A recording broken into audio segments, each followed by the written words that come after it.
നമസ്കാരം, പുതിയൊരു വീഡിയോയിലേക്ക് എല്ലാവർക്കും ഹർഷമായ സ്വാഗതം. അങ്ങനെ എവിക്ഷന്റെ പ്രമോ വന്നിട്ടുണ്ട്. അതായത് നന്ദന ഔട്ടാവുന്ന എവിക്ഷന്റെ പ്രമോ വന്നിട്ടുണ്ട് കേട്ടോ.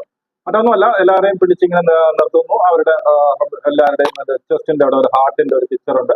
ആ പിക്ചർ ഇങ്ങനെ തുറന്നു നോക്കുക. തുറന്ന് ബാക്കിയുള്ള അതായത് സായിയും നന്ദനയും ഒഴിച്ച് ബാക്കി എല്ലാവരെയും ആ ഹാർട്ടിന്റെ സംഭവം തുറന്നു നോക്കുമ്പോൾ അതിനകത്ത് എന്താണ് പിന്നെ റിസൾട്ട് പെൻഡിങ് എന്ന് ഇതിൽ കാണിക്കുന്നു. അതുകൊണ്ട് ലാലേട്ടൻ പറഞ്ഞു, നിങ്ങളെല്ലാം ഇന്നത്തേക്ക് സേവ് ആണ്, നിങ്ങളുടെ റിസൾട്ട് നാളെ പറയാമെന്നുള്ള രീതിയിൽ സംസാരിക്കുന്നു. അതിനുശേഷം നന്ദനയും സായിയും കൂടി എന്താണ് ധാരണ ഏരിയയിലേക്ക് വരുന്നു.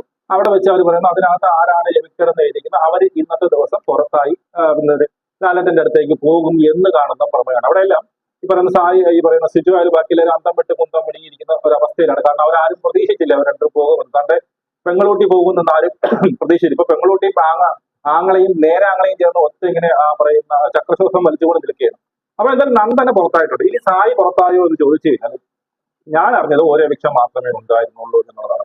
നേരെ നന്ദനയുടെ അപ്ഡേറ്റ് തന്നപ്പോഴും അവർ പറഞ്ഞു ഒരു എവിക്ഷന്റെ ചാൻസസേ കാണുന്നുള്ളൂ, ഒരാൾ മാത്രമാണ് പുറത്താകുന്നത് എന്നാണ് നമുക്ക് കിട്ടിയ അപ്ഡേറ്റ്. ഞാൻ ഇപ്പൊ കൂടി വിളിച്ച് ചോദിച്ചപ്പോൾ അവർ പറഞ്ഞെന്ന് വെച്ചാൽ ഇതുവരെ ഒരു എവിക്ഷന്റെ സംഭവമേ വന്നിട്ടുള്ളൂ, ഒരാൾ മാത്രമേ പുറത്താകുന്നുള്ളൂ. നാളെയും ആരും പുറത്താകുന്നില്ല, നന്ദന മാത്രമാണ് പുറത്തായത് എന്നുള്ളതാണ് നമുക്ക് ഇപ്പോൾ അറിയാൻ പറ്റുന്നത്. ചിലപ്പം സായിയെ സേവ് ചെയ്യാനോ അതോ ഇനി നോറയെ സേവ് ചെയ്യാനോ ആരും സേവ് ചെയ്യാൻ വേണ്ടിയിട്ട് അവർ കളിക്കുന്നുണ്ട് എന്നുള്ളതാണ് എന്റെ പൂർണ്ണമായ വിശ്വാസം. ചിലപ്പം പിന്നെ ഈ പറയുന്ന നോറയെ സേവ് ചെയ്യാൻ വേണ്ടിയിട്ടായിരിക്കാം ഈ രണ്ട് എവിക്ഷൻ പിന്നീട് എന്താണ് വെക്കാതിരുന്നത്.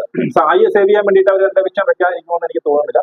ചിലപ്പോൾ ഒരു മിഡ് വീക്ക് എവിക്ഷനോ എന്തെങ്കിലുമൊക്കെ വെച്ചുകൊണ്ട് ഒരാളെയും കൂടി പുറത്തു വിടാനുള്ള ചാൻസ് ഉണ്ട്. അപ്പൊ എന്തായാലും നമുക്കിപ്പോൾ അറിയാൻ കഴിയുന്നത് ഒരു 100% ഞാൻ പറയുന്നില്ല, എങ്കിലും ഒരു 99% വിശ്വസിച്ചുള്ളൂ. വേറെ ഒരു എവിക്ഷൻ നടന്നിട്ടില്ല, ഒരേ ഒരു എവിക്ഷൻ മാത്രമേ നടന്നിട്ടുള്ളൂ.